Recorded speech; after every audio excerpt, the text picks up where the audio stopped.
أهلا بيكم. والنادي الأهلي هيقبض عقود الرعاية الفترة القادمة بالدولار، ده الخبر اللي قاله لنا سعد شلبي المدير التنفيذي للنادي الأهلي. النادي الأهلي الفترة اللي جاية إن شاء الله هيقبض عقود الرعاية بالدولار. جنب إن النادي الأهلي خلاص تملك الفروع بتاعته بالأرض اللي عليها بشكل نهائي وسدد كل الفلوس بتاعتها. فالخبر دوت بالذات اللي هو خبر إن النادي الأهلي هيقبض عقود الرعاية بالدولار خبر مهم جدا، بيقول لك إن النادي الأهلي مقبل إن شاء الله على مرحلة جديدة، مرحلة استثمارية مميزة. النادي الأهلي هيبدأ يركز في الاستثمار بشكل كبير، هيبدأ يفتح نوافذ للدولار أو لمصادر الدولار تخش له، أو الدولار يخش له من المصادر ديت جنب البطولات اللي بيشارك فيها النادي الأهلي أو بياخدها النادي الأهلي وبيقبض فيها بالدولار.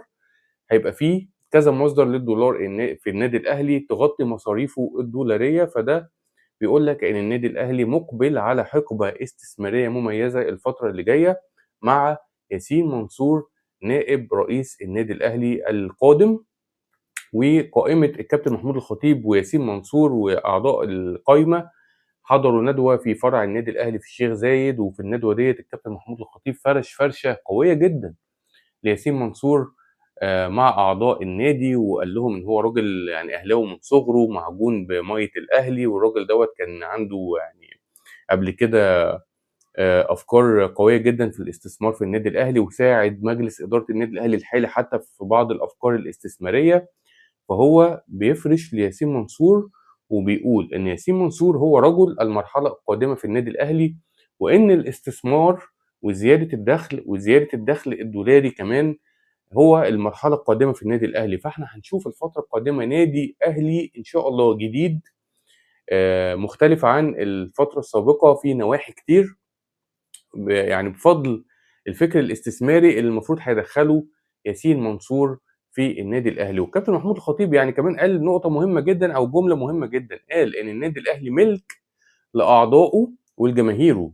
فالجمله ديت ليها علاقه يعني ان هو بيسد الباب او بيقفل الباب قدام الاشاعات اللي ممكن تطلع على ياسين منصور الفترة القادمة، لما يبقى في بعض المغردين أو بعض المحاربين لياسين منصور أو المتربصين بياسين منصور يطلعوا بإشاعات يقولوا إن ياسين منصور هيبيع النادي الأهلي لما يشوفوا بعض الأكشنز أو بعض التحركات الاستثمارية اللي بيعملها ياسين منصور لمصلحة النادي الأهلي.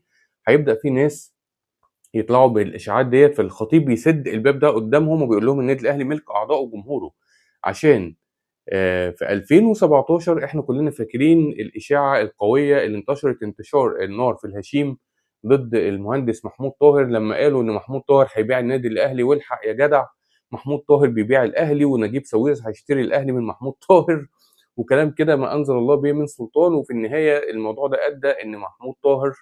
ادى في النهايه ان محمود طاهر يخسر الانتخابات قدام محمود الخطيب بعد ان تم تشويه صوره وسمعه محمود طاهر تماما في الفتره اللي قبل الانتخابات بالاشاعات اللي من هذا النوع. وكان عادل القيعي من احد مروجين هذه الاشاعات في الفتره ديت والمناظرين ليها. فالكابتن محمود الخطيب بيحمي ياسين منصور من الاشاعات اللي من هذا النوع ومن الضرب اللي تحت الحزام اللي هيحصل ضده الفتره اللي جايه، عشان ياسين منصور طبعا جاي مش على هوا ناس كتير جوه النادي الاهلي مع الشاشه جوه النادي الاهلي هيتفوروا ان شاء الله الفتره الجايه في النادي الاهلي على ايد ياسين منصور. فالخطيب بيحميه بالجمله ديت ان يا جماعه لو شفتوا اي حركه او حراك استثماري قوي في النادي الاهلي الفتره اللي جايه محدش يطلع باشاعه بقى ان ياسين منصور هيبيع النادي والكلام الفاضي ده. فهو بيحمي ياسين منصور. شكرا يا بيبو. والنادي الاهلي يعني الفتره اللي جايه هيبقى استثماري بشكل كبير جدا. النادي الاهلي الفتره اللي فاتت كان فيه استثمارات، كان فيه سبونسرز، كان فيه فروع، بس ما كانش استثماري من الطراز الاول. يعني النادي الاهلي في نواحي كتيره جدا جوه النادي كان لسه ماشي على قديمه، في الهيكليه الاداريه، لقطاع الكوره، في حاجات كتيره في الاعلام اللي هنجيله في الاخر. لكن النادي الاهلي الفتره اللي جايه هيبقى ماشي بفكر العصر، بفكر رجال الاعمال الناجحين. وان تاتي متاخرا خير من ان لا تاتي ابدا. يعني حتى احنا شايفين دلوقتي في اوروبا ده الفكر السائد، حتى ان فلورنتينو بريز يعني رئيس نادي ريال مدريد واللي هو رجل اعمال ناجح اصلا، فلورنتينو بريز بدا يفكر الفتره الاخيره حسب تقارير صحفيه ان هو يدخل مستثمرين في اداره ريال مدريد يشتروا اسهم وحصص من ريال مدريد او من نادي ريال مدريد او من ملكيه نادي ريال مدريد في نموذج اشبه لنموذج المانيا او بايرن ميونخ، اللي هو النموذج اللي بينص عليه قانون الرياضة الألماني اللي بيقول لك إن النادي في ألمانيا ممكن تبيع منه حصص وأسهم وتدخل فيه مستثمرين في الملكية بس بنسبة 49% بس، وتبقى 51% ملك للأعضاء، بحيث إن يكون الأعضاء بتوع النادي ليهم حق التصويت في القرارات المصيرية وحق إدارة النادي والحاجات دي كلها. يعني القرارات المصيرية اللي ليها علاقة بالنادي تبقى في إيد أعضاء النادي مش في إيد المستثمرين. ففلورنتينو بريز عشان يقدر يجاري القوة المالية اللي موجودة في الأندية الأوروبية حاليا، وعلى رأسها باريس سان جيرمان المملوك لقطر، ومان سيتي المملوك لرجل أعمال أو شركة إماراتية، ريال مدريد عايز يواكب العصر دوت ويقدر يجابه أو يعني يقف قدام الكيانات المادية العملاقة دي، رغم إن ريال مدريد هو البراند الأغلى في العالم. لكن حتى لو هو البراند الأغلى في العالم مش هيقدر يقف قدام أندية مملوكة لدول غنية. يعني ريال مدريد لو ميزانيته مثلا 2 مليار 3 مليار يورو، هتلاقي مثلا باريس سان جيرمان ممكن ميزانيته توصل ل 10 مليار يورو. وبالمناسبة مانشستر سيتي وباريس سان جيرمان يعني اللي هم من اغنى الانديه في اوروبا، اكتر ناديين او من اكتر الانديه في اوروبا اللي عليهم لغط وعليهم مخالفات في قواعد اللعب المالي النظيف. وافهمها انت بقى. تمام. فلورنتينو بريز متجه الاتجاه ده الفتره ديت، ان هو عايز يبيع حصص ويبيع اسهم من ملكيه ريال مدريد ويبقى 51 اعضاء و49 مستثمرين. فده الاتجاه السائد في العالم اللي انت لازم تروح له sooner or later، ان انت لازم تبقى نادي استثماري، نادي داخل بقوه في صناعه كره القدم، مش ماشي على قديمه في الهيكليه الاداريه وفي الفكر الاستثماري والسبونسرز واللاعبين ومش عارف قطاع كره القدم لازم يكون فيه هيكليه اداريه حديثه وتسويق خاص بيه وميزانيه خاصه بيه بقطاع كره القدم. الحاجات دي كلها مش موجوده لسه في النادي الاهلي. فالاهلي متجه ان شاء الله الفتره القادمه الاتجاه دوت، الاتجاه الاستثماري على ايد ياسين منصور. وياسين منصور لما اتكلم على النادي الاهلي الفتره الاخيره في تصريحات قناه سي ان بي سي عربيه، قال ان النادي الاهلي هو اغلى براند في الشرق الاوسط، لكن النادي الاهلي لازم يكون في نفس الوقت الاسرع تطورا في الشرق الاوسط. يعني هو قال عليه ان هو اغلى براند، بس فيما معناه ان هو مش الاسرع تطورا في الشرق الاوسط. فانا هاخد من الكلمه ديت او وصف ياسين منصور للنادي الاهلي على انه براند، وهتكلم على حاجات انا من وجهه نظري شايف انها مشوهه او مبوظه شكل البراند ده، شكل براند النادي الاهلي في السنين الاخيره. بص، النادي الاهلي لو في مشاكل جوه النادي في حته اللعيبه، في حته الهيكل الاداري او الحاجات ديت، المشاكل ديت ممكن تكون عاديه بس مش هتشوه شكل النادي. يعني يبقى في خلاف مثلا مع لاعب على تجديد، يبقى في خلاف مع مدرب، يبقى في خلاف مع مدير كوره، ايا كان في خلاف داخلي موجود جوه النادي الاهلي، الخلاف دوت مش هيشوه شكل البراند يا مستر ياسين منصور. اللي هيشوه شكل البراند الاخبار اللي بتطلع من النادي الاهلي ليها علاقه بالقصص ديت. اللي هيشوه شكل البراند مجموعه من المنتفعين والملتصقين بالنادي الاهلي، مجموعه من الفشله اللي ملتصقين بالنادي الاهلي وبياكلوا عيش على قفا النادي الاهلي، سوري في التعبير يعني. ده اللي هيبوظ شكل البراند اللي بيتكلم عنه ياسين منصور. فعشان كده انا هتكلم على ناحيه اعلاميه، ناحيه ليها علاقه بالميديا والسوشيال ميديا، من وجهه نظري هي مشوهه ومبوظه شكل البراند او شكل النادي الاهلي الفتره الاخيره. وحابب ان ياسين منصور لو هو عايز يلمع البراند ويعيد البريق مره اخرى لبراند النادي الاهلي، لازم يشتغل على الحاجات ديت جنب شغله في اعاده تنظيم الهيكليه الاداريه في النادي الاهلي والهيكليه الاداريه لقطاع كره القدم في النادي الاهلي. لازم يشتغل في حته الاعلام برضو بشكل قوي جدا عشان البراند شكله بيبوظ بسبب الحته دي. وحابب من ياسين منصور ان هو رقم واحد ياخد قرار ان قناه النادي الاهلي يعاد هيكلتها من اول وجديد. قناه النادي الاهلي من الحاجات اللي مبوظه شكل البراند. قناه النادي الاهلي فيها برامج كتير جدا مبوظه شكل النادي الاهلي، ويبان للجمهور العادي ان البرامج ديت بتحمي النادي الاهلي او بتدافع عن النادي الاهلي، لكن هي في واقع الامر هي مبوظه شكل النادي الاهلي. زي برامج مثلا في ظهر الاهلي، في الفقرات القطنية للأهلي، في الفقرات الأساسية للأهلي أو أو مَلِك وكتابة وعسكر وحرامية. البرامج اللي من هذا الشكل ومن هذا النوع يبان لك إنها بتحمي وبتدافع عن النادي الأهلي، لكن هي في واقع الأمر مش بتفيد النادي الأهلي بحاجة، لكن هي بتحافظ على حالة الفتنة وحالة الإثارة اللي موجودة في الوسط الرياضي والوسط الكروي في مصر. بتحافظ عليها في حالة ملتهبة أو في حالة مستعصية أو في حالة آآ مش كويسة، يعني بتحافظ على الحالة الإعلامية والرياضية في مصر في صورة مش كويسة، البرامج ديّة. يعني عدم وجود هذه البرامج أفضل. يعني اللي بيتكلموا عن النادي الأهلي مثلًا من الزملكاوية أو غيرهم، لمّا ما يلاقوش حد يرد عليهم هيبطلوا كلام، لكن لمّا يلاقوا حد بيرد عليهم كل شوية والمحتوى بتاع القناة قائم على الرد على الآخرين، هتلاقي الآخرين برضه بيستفزوهم. فدي أول حاجة لازم ياسين منصور يشتغل عليها، إعادة هيكلة قناة النادي الأهلي والبرامج اللي فيها، وأتمنى إنها تبقى قناة وثائقية، عبارة عن مجموعة من البرامج الوثائقية وتغطية لفريق الكورة فقط لا غير. الحاجة التانية اللي لازم يشتغل عليها ياسين منصور إن هو يعني يقفل حنفية التسريبات من النادي الأهلي لمجموعة من اليوتيوبرز الفشلة اللي كان ليهم سِكَك جوّه النادي الأهلي قبل كده، وكانوا بياخدوا الأخبار منهم ويطلعوا يقولوها وأنت تسمع الخبر، الله أعلم الخبر اللي هو بيقوله لك دوّة خبر صحيح والّا مش صحيح، خبر فيه أفورة عشان المشاهدات، خبر إيه أخباره يعني إيه نظامه ما تعرفش، هو خبر بيتقال لك وخلاص.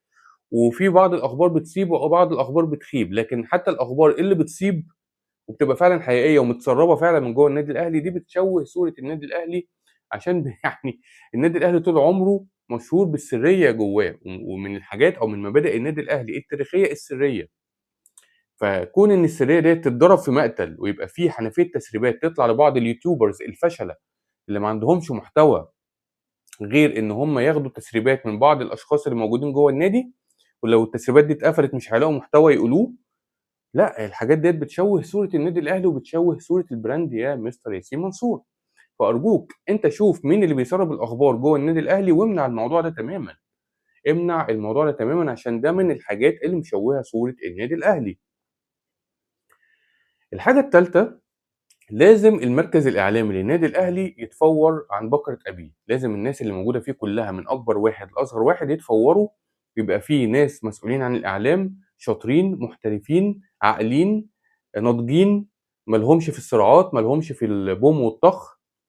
يعني جمال جبر رغم إن الكابتن الخطيب أشاد بيه وقال إن هو راجل مش عارف أصول الأهلي وتقاليد الأهلي، لكن جمال جبر راجل من الشخصيات اللي مشوهة صورة النادي الأهلي، ومبينة إن النادي الأهلي عنده لجان إلكترونية، وإن جمال جبر في مشاكل بينه وبين شوبير، وفي مشاكل بينه مش عارف وبين وليد صلاح الدين، وإن جمال جبر دوّة بيمشّي لعيبة وبيقعّد مدربين وبيمشّي مدربين ومش عارف إيه.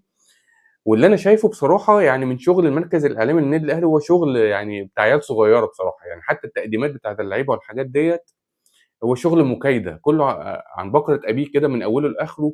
شغل المركز الإعلامي تحس إن هو شغل مكايدة. فالبراند بتاع النادي الأهلي الجديد الاستثماري اللي عايز يجذب مستثمرين، اللي عايز يجذب رعاة، اللي عايز يجذب إعلانات، اللي عايز يعمل حاجات كتير حلوة للنادي الأهلي، مش محتاج النوعية ديّة من الإعلام، محتاج نوعية أكبر وأعقل مشابهة للي موجودة في أوروبا وموجودة مثلًا في منطقة الخليج. ده أضعف الإيمان يعني منطقة الخليج، ناس عاقلة مش بتوع بوم وطخ. يعني في مؤخرًا حادثة حصلت في أهل جدة، المسؤول عن المركز الإعلامي نزّل خبر تعيين أمير توفيق مدير للتسويق في أهل جدة، نزّل الخبر على السوشيال ميديا فيه حتة بوم وطخ وكيد للهلال والنصر السعوديين واتحاد جدة. كان صياغة الخبر فيها حتة بوم وطخ وحاجات من هذا القبيل يعني ومكايدة. عمل إيه أهل جدة؟ شال المسؤول عن السوشيال ميديا أو المركز الإعلامي لأهل جدة. الراجل اترفد بكل بساطة. ده الخليج جنبنا على بُعد بضعة كيلومترات مننا. فإحنا يعني الbranding اللي بيتكلم عليه ياسين منصور، النادي الأهلي بعظمته أغلى براند في الشرق الأوسط، المفروض يكون الأكثر تطورًا في الشرق الأوسط، ما ينفعش يبقى في مركز إعلامي فكرته قائمة على البوم والطخ وإزاي تكيد الزمالك وإزاي تكيد بيراميدز. فلازم المركز الإعلامي للنادي الأهلي عن بكرة أبيه يتفوّر، رغم كلام الخطيب عن جمال جبر، ممكن يكون جمال جبر قريب من الخطيب بشكلٍ ما، وإحنا عارفين الكابتن محمود الخطيب عاطفي. الحاجة الرابعة والأخيرة اللي أنا أتمنى مستر ياسين منصور نائب رئيس النادي الأهلي يعملها الفترة القادمة عشان يعيد بريق أو يعيد البريق واللمعان لبراند النادي الأهلي، إن هو يقتل الشيخ حسني يقتل شخصية الشيخ حسني اللي بيلبسها كتير من لعيبة النادي الأهلي السابقين أو لعيبة النادي الأهلي حتى الحاليين ومسؤولين سابقين في النادي الأهلي، اللي بيلبسوا عباءة الشيخ حسني في فيلم الكيت كات ويطلعوا في MBC مصر أو غيرها مع إبراهيم فايق أو غيره، ويفتحوا المايك ويقولوا أسرار النادي الأهلي الداخلية، حتى لو كانت الأسرار ديت قديمة بقالها سنة سنتين 10 سنين، ما ينفعش تطلع على الميديا والناس تعرف النادي الأهلي إيه اللي بيحصل جواه. فأنا بقترح إن أي حد بيشتغل في النادي الأهلي، سواء لاعب، سواء مترجم، سواء مدير فني، سواء مدرب مساعد، سواء مدير رياضي، سواء مدير كورة سواء أي حد، يعني مدير تعاقدات، أي حد بيشتغل في المنظومة الكروية، لجنة تخطيط، أي حد بيشتغل في المنظومة الكروية للنادي الأهلي لازم في العقد بتاعه يكون فقرة تنص على إن الشخص دوت ممنوع إن هو يتكلم عن أي حاجة تخص النادي الأهلي وعلاقته بزمايله وعلاقته برؤسائه وعلاقته بمرؤوسيه وعلاقته باللاعبين وعلاقته باي حاجه تخص النادي الاهلي، ممنوع ان هو يتكلم فيها في الاعلام او السوشيال ميديا او في حسابه الخاص على السوشيال ميديا لمده 5 سنين مثلا. لازم الفقره دي تكون موجوده، يعني بعد ما يطلع من النادي الاهلي يتم الاستغناء عنه في النادي الاهلي، اللي هو الراجل بقى بيبقى حر فري، قواعد النادي الاهلي مش بتمشي عليه ولا العقوبات ولا اللوائح. لما يبقى فري لمده 5 سنين من حريته ما يتكلمش عن اي حاجه تخص النادي الاهلي، منعا للغط والقيل والقال وضرب استقرار الفريق وضرب صوره البراند بتاع النادي الاهلي وتشويهه. فالحاجات دي لازم تكون موجوده في النادي الاهلي الفتره القادمه.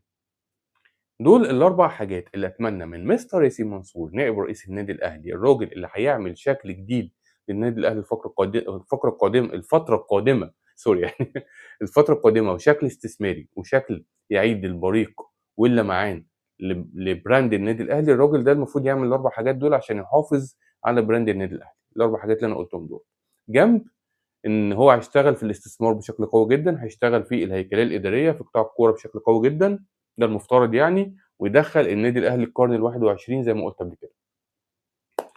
ده اللي انا حبيت اقوله بخصوص الندوه اللي اتعملت وكلام الكابتن الخطيب في الشيخ زايد، والصوره اللي فرشها الكابتن الخطيب لياسين منصور قدام الجماهير وقدام اعضاء الجمعيه العموميه، اللي بتقول لك ان النادي الاهلي مقبل الفتره القادمه على تحول وفتره انتقاليه قويه جدا، هتاخد النادي الاهلي لحتت كتير جدا قدام للمستقبل، للنجاح الحقيقي، للاستدامه الماليه، لحاجات كتير قوي حلوه. اتمنى اشوف ارائكم وتفاعلكم في الكومنتات. لو عجبكم الفيديو اتمنى تعملوا لايك وسبسكرايب للقناه، واشوفكم قريب على خير. سلام.